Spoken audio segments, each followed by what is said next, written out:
everybody's business that has to do with poetry and spoken word and whatever else he gets into. Please welcome Thom, the world poet.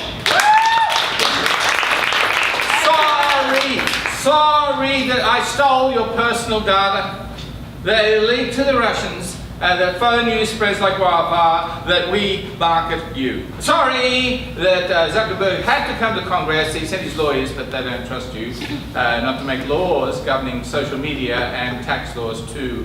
Trump beats on Amazon, prefers Twitter to Facebook. I'm sorry to lose you, Jeff Bezos, but you are Microsoft.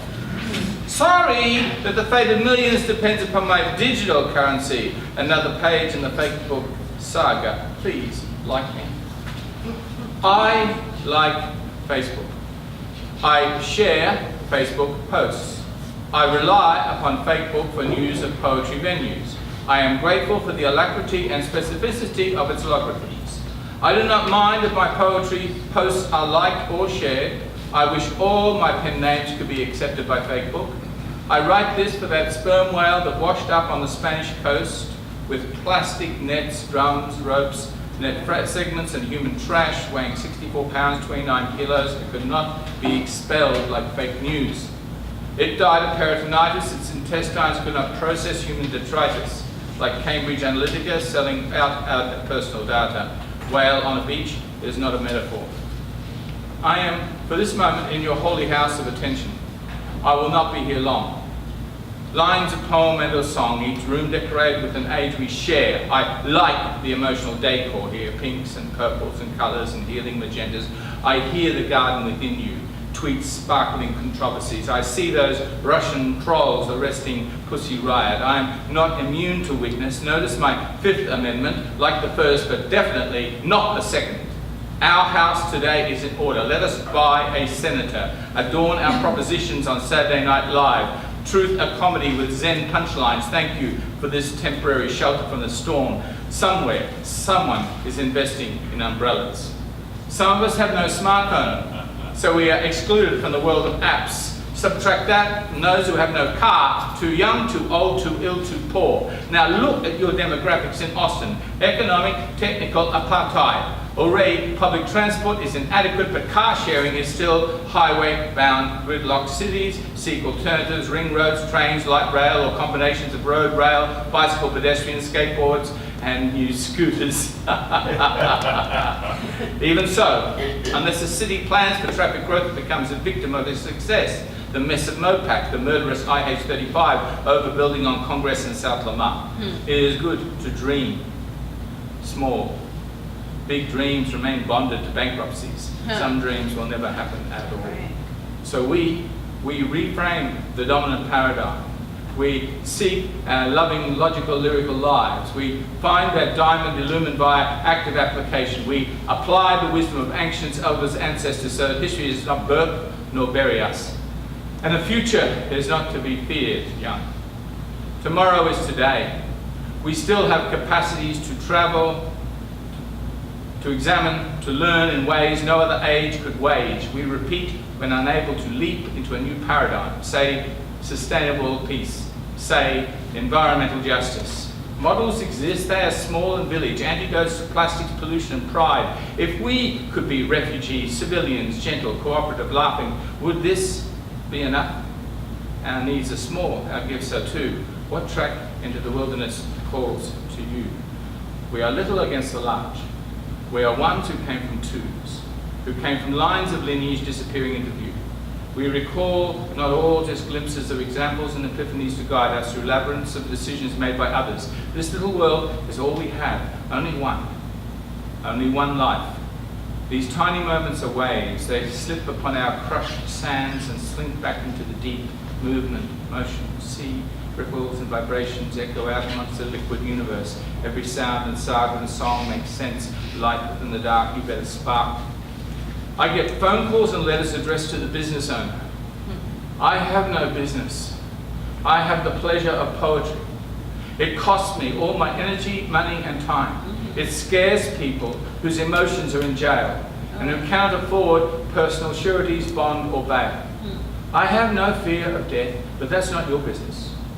My friend is an embalmer, and she prepares those bodies so relatives will not be too shocked by reality. They do not pay her well. So she has often considered moving her skills to another business, but that is none of my business. Please, I know one day we will not be here, but then who can we talk to?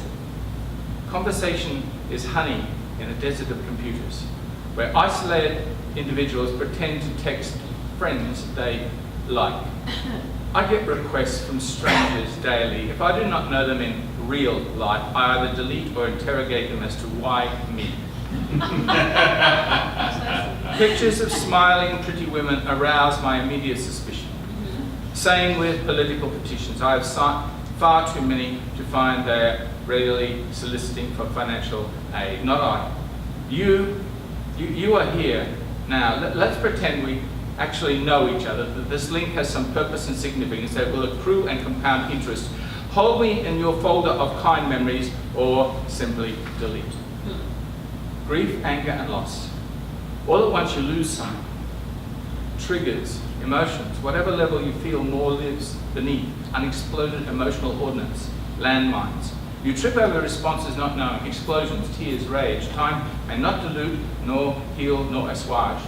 It may add more fuel for thoughts and meditations, complex and simple loss. We do not reconcile the emotional bank statement. We carry fire. We get burned. Anger fuels the confusion because there seems no resolution, no balance, no zen. Integrating the unwilling is like welcoming homeless refugees. Stranger emotions visit. Who are these?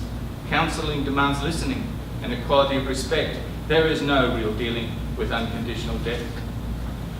So when you seek it, please reach for these bandage words. They may heal your wounds, which are deep as tears, and ocean's cry for the whales that simply die upon our beaches. You can hear those waves as they splash and reply to every lover who tried to add light to a world that died when darkness stole their soul. You are light, and light must seek and claim its own. You belong in joy at all times, not displaced from your rightful throne. You are queen of your own happiness, and it belongs to you, shared with one who is true, one who sees you. Until you do, you will cry for the loss, the cost of reaching out, the real pain of amputation, and the remains of phantom limbs of lovers. You will cry real tears until the sun of reflection warms you back into loving affection, which is where you are now, and who you really are now, needing another just to see you. May they be true. Age of celebrity means age of celebrity stalkers. When beauty is commodified, somebody always wants to buy it. Not realizing they can't really afford to own it, or even have a timeshare. Maybe sit in audience, perhaps an autograph or a selfie. Does anyone remember Mark Chapman? The night before he shot John Lennon, he asked for an autograph for his John Lennon album. All those stalkers of Taylor Swift, they buy her video clips and imagine themselves as her lovers. Losers. You cannot marry fame unless you are already famous. Kim and Kanye, Burton and Liz, marriages and divorces, gossip headlines and supermarket tabloids. Now the lonely are led to believe somebody really loves them. They will die for that love or kill them. So cutting down because life is short. We've always looked up. Night sky for signs, named constellations, created stories and mythologies and personified them. But that was in words, stories, songs, epic, space, talk. The story of light is life itself. We create Pink Floyd, Monet, Hundertwasser, Schiele, in pinks and blues, purple and gold paints. Light means more than the visible. Beyond spectra, space itself purple, dark, black, cold, punctuated by points of light that may no longer exist. And colours always change, and they change us, contingent yet extinct.